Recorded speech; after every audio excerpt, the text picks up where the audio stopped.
Hello, in this video let's chat about work orders.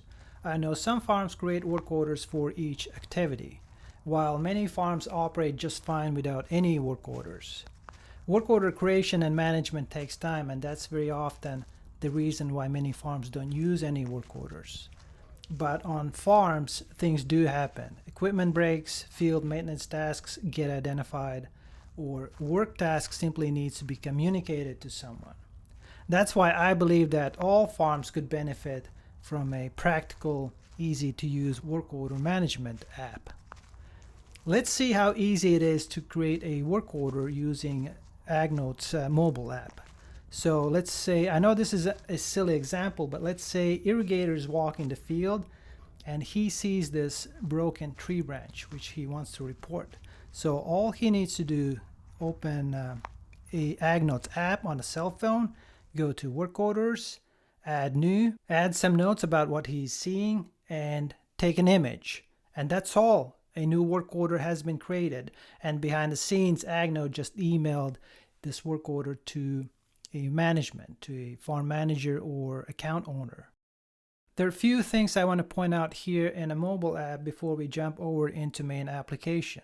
So the first one is when you create a new work order in using mobile phone, you may get this prompt which will ask you to allow current location. Are you allowing it?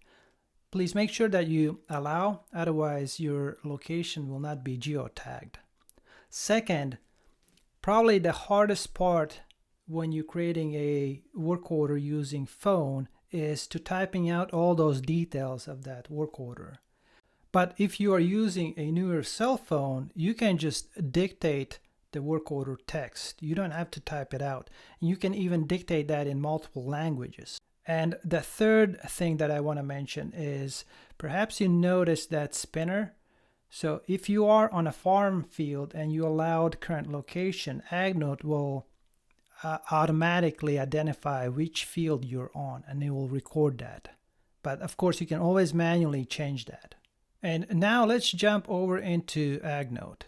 And here we can see that work order we just created in field M15. So if we open it up, here we can assign this work orders to somebody, and we can also assign plan date.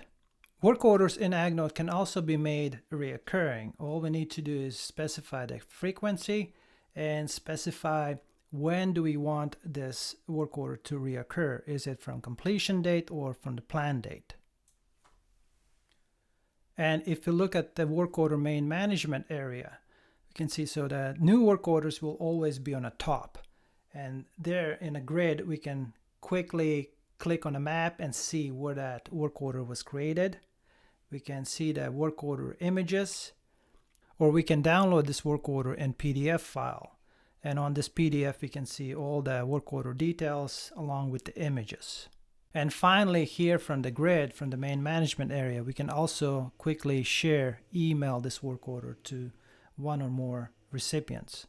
Here we can also access work order related reports, which we can quickly download or email, or we can schedule these reports to be emailed to us. Especially the open work orders report, that could be a good candidate for scheduling, since now it's really easy to create a new work order out in the field. We may end up a lot of work orders in the system, and sometimes it might be a little challenging to keep up what's still open and what's completed. And the last thing that I want to point out here in AgNote is that we can ask AgNote to remind us about open work orders. And what's unique about this option is that if we do ask AgNote to remind us, AgNote will send a reminder to all persons who can close that work order. For example, maybe we created a work order and sent it over to our chemical supplier to deliver chemicals. So if this option is enabled, AgNote will automatically send a reminder to that person with a link where he or she can go in and close that work order. Just add some notes if they need to and close it. And there we have it. That's how easy it is to capture, to schedule, and close work orders in AgNote. And now we have a good track record of who and where identified the work and who completed it. Thank you.